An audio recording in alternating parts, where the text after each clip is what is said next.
Bonjour Benjamin Haddad. Bonjour Jean-Baptiste Marteau. Merci d'être l'invité des 4V ce matin. Surtout, vous revenez tout juste d'Ukraine il y a quelques heures. Vous étiez notamment avec une délégation de parlementaires français. Vous avez rencontré le président ukrainien Volodymyr Zelensky. On va le voir sur cette photo. Après ce voyage, Benjamin Haddad, est-ce que vous ne vous dites pas quand même que l'Europe, que la France devrait faire plus pour aider les Ukrainiens? On doit tous collectivement faire plus. La guerre est à un tournant. Aujourd'hui, les Russes frappent 10 fois plus d'obus que l'Ukraine dans cette guerre. Parce que l'Ukraine est à court de munitions, à court d'armes, notamment parce qu'il n'y a plus d'armes qui viennent des États-Unis depuis le mois de décembre, parce que le Congrès aujourd'hui est bloqué. Et on connaît les incertitudes qu'il y aura après l'élection de novembre si Donald Trump était réélu.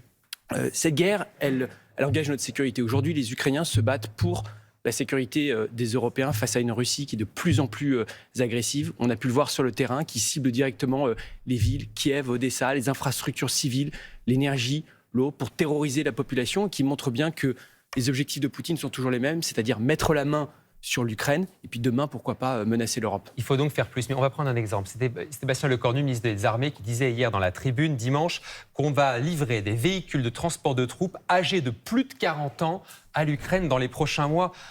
C'est vraiment avec ça qu'on va mettre l'armée de Vladimir Poutine à genoux? Alors, cette annonce de Sébastien Lecornu, elle est bienvenue, elle est importante, parce qu'on continue à livrer du matériel, que ce soit les véhicules blindés. Il a aussi annoncé, c'est très important, des missiles Aster, c'est-à-dire les missiles qui sont utilisés pour protéger le sol ukrainien face à ces bombardements. Ça a été une des demandes principales de nos interlocuteurs. Face aux bombardements, il faut des défenses antimissiles. La France en a, comme les Américains et d'autres. Donc, on en livre. Et puis, le ministre des Armées a aussi dit qu'il allait mettre plus de pression sur les industriels pour qu'ils puissent livrer plus rapidement. Parce qu'aujourd'hui, il y a les commandes. On a en France augmenté les moyens militaires. Le budget de l'armée a doublé dans les 2 mandats d'Emmanuel Macron. Et bien maintenant, charge à nos industriels de produire plus et plus vite. C'est ce que le ministre demande. Quitte à réquisitionner, effectivement, pour pouvoir faire des priorités vers le militaire. Et donc je crois que ce ton de fermeté aussi, il est bienvenu. Donc un changement de ton. Vous l'avez trouvé dans quel état d'esprit, Volodymyr Zelensky? Un peu abattu, toujours combatif, ou un peu réaliste quand même face à la situation militaire sur le terrain? Moi, depuis 2 ans que je vais en Ukraine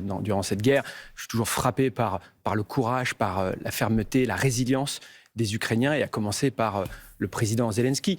Il a salué la fermeté de la France et celle d'Emmanuel Macron. Il nous a demandé plus d'armes, de munitions. Et puis, il a dit, j'ai trouvé intéressant, que c'était l'heure de l'Europe. Il voit bien ce qui se passe aux États-Unis. Il a dit, c'est le moment pour les Européens de prendre en charge leur sécurité et donc de continuer à défendre l'Ukraine. Et pourtant, d'abord, on a l'impression que l'Europe, la France en tout cas, est un peu isolée en Europe. Quand on voit Emmanuel Macron qui dit on pourrait éventuellement envoyer des troupes au sol dans quelques mois, on va dire il a pas reçu un accueil extrêmement chaleureux de la part de ses homologues européens. Je crois qu'il fait bouger les lignes. Il a appelé Emmanuel Macron à un sursaut collectif des Européens. Déjà, je crois que ses propos étaient importants parce que depuis 2 ans, fondamentalement, on se fixe des limites, des lignes rouges à nous-mêmes. On négocie avec nous-mêmes parce qu'on a peur d'une escalade de Poutine. Mais qu'est-ce que ça a fait? Au contraire, ça n'a fait qu'attiser l'agressivité de Poutine qui y voit de la faiblesse. Eh bien, je crois que c'est le moment, au contraire, de ne rien exclure et de mettre des lignes rouges et des limites à Vladimir Poutine. Et ce qu'on voit, au contraire, c'est que dans les jours et les semaines qui ont suivi ces déclarations, eh bien, nos partenaires nous ont rejoints, notamment ceux d'Europe centrale et orientale, les Polonais, les Baltes, les Tchèques, qui depuis des décennies nous mettent en garde contre le régime de Vladimir Poutine, qui se sentent peut-être un peu abandonnés et qui là saluent le leadership de la France sur les questions de défense et de sécurité. C'est notre responsabilité à nous, Français, de mener la réponse de l'Europe. Benjamin Haddad, en tant que parlementaire, vous serez amené dans quelques mois probablement à la rentrée à voter une nouvelle réforme de l'assurance chômage. Le Premier ministre veut peut-être, a-t-il dit, réduire de nouveau la durée d'indemnisation maximale des chômeurs. Évidemment, cette annonce, elle n'a pas convaincu tout le monde, y compris au sein même de la majorité. On a vu des parlementaires comme le président de la commission des lois, Sacha Houlié, qui représente plutôt l'aile gauche, dire qu'il ne fallait pas faire d'économies sur le dos des chômeurs. On se retrouve avec une majorité un peu divisée, avec un sujet qui divise un petit peu la majorité? C'est ça d'avoir des débats. On nous disait qu'on était des Playmobil. On voit depuis des années que sur beaucoup de sujets, on a des débats riches et intéressants au sein de la majorité. Je suis favorable à cette réforme de l'assurance chômage. Le plein emploi, la baisse du chômage, c'est un objectif fondamental de notre majorité. On l'a fait baisser à son niveau le plus faible depuis 40 ans. On doit continuer. Et effectivement, il faut trouver tous les mécanismes incitatifs pour faire retourner à l'emploi. C'est ce qu'on a fait avec déjà une première réforme de l'assurance chômage, avec la réforme du RSA et le travail minimum de 15 heures. Quand on se compare à nos voisins, fondamentalement, on voit que sur des critères comme la durée d'indemnité où le temps de cotisation pour pouvoir toucher l'assurance chômage, eh bien, il est souvent plus faible, par exemple en Allemagne. Mais pour autant, réduire l'assurance chômage, c'est pas ça qui va faire des économies. Ça va au mieux économiser 1 milliard l'année prochaine. Mais il ne s'agit pas de faire des économies. Il s'agit, encore une fois, de promouvoir le travail, de faire en sorte que les gens puissent retrouver un travail le plus rapidement possible, ce qui créera aussi de la croissance, de l'innovation et donc des recettes fiscales. Mais fondamentalement, là, on n'est pas en train de parler de faire des économies sur la question du chômage. Le but, c'est d'envoyer un signal. Mais le but, c'est le plein emploi. Le but, c'est d'en finir avec ce qui a été la plaie pendant des décennies de notre pays, c'est le chômage de masse. Il y a tellement de gouvernements, de gauche comme de droite, qui avaient baissé les bras. Et nous, on ne baisse pas les bras. On a aujourd'hui le chômage le plus faible depuis 40 ans, mais il faut continuer, il faut aller plus loin. Et à cet égard, alors en ce moment, il y a une négociation, vous le savez, des partenaires sociaux. Donc le Premier ministre a demandé aux partenaires sociaux de se mettre d'accord sur ces paramètres, en particulier sur la question de la durée de cotisation et de la durée d'indemnité. Et puis, sinon, nous nous emparerons effectivement de ce sujet, comme on l'a fait à de nombreuses reprises sur la question du travail. Mais Benjamin Haddad, vous qui venez de la droite, vous ne dites pas qu'on ne peut plus continuer comme ça, à vivre largement au-dessus de nos moyens. On le fait depuis 30 ans, et là, c'est de pire en pire. 3 000 milliards de dettes.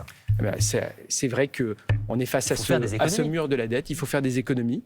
Il faut maîtriser la dépense publique. On l'a fait là avec 10 milliards d'euros d'économies. On va continuer à aller chercher des économies partout où on doit le faire.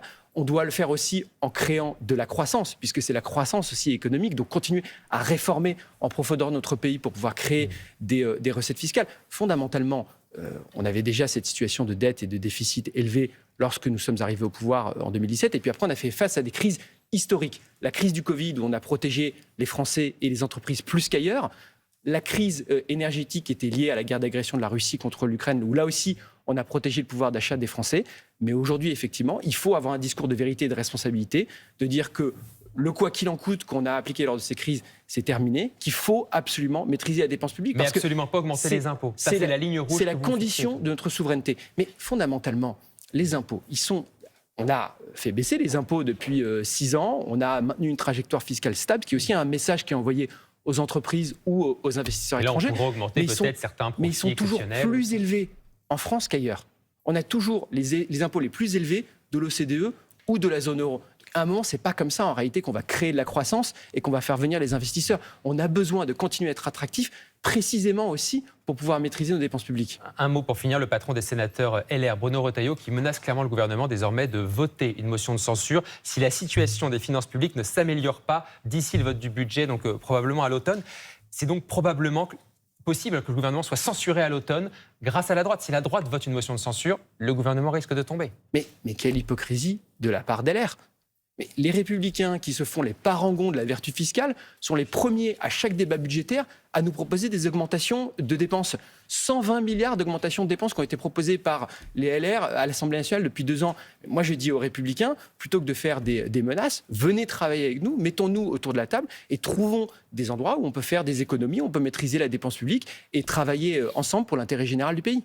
Mais pas voter de motion de censure. Mais travaillons pour l'intérêt général du pays. Encore une fois, nous sommes en majorité relative à l'Assemblée nationale. Donc on a besoin de partenaires. Et là-dessus, on a besoin de partenaires, mais pour faire des choix responsables et co-construire. Et ce n'est pas le cas, encore une fois, avec les Républicains depuis 2 ans qui ne font que proposer des augmentations de dépenses. Merci Benjamin Haddad, député Renaissance de Paris, d'être venu dans les 4V en ce lundi de Pâques. Bonne journée.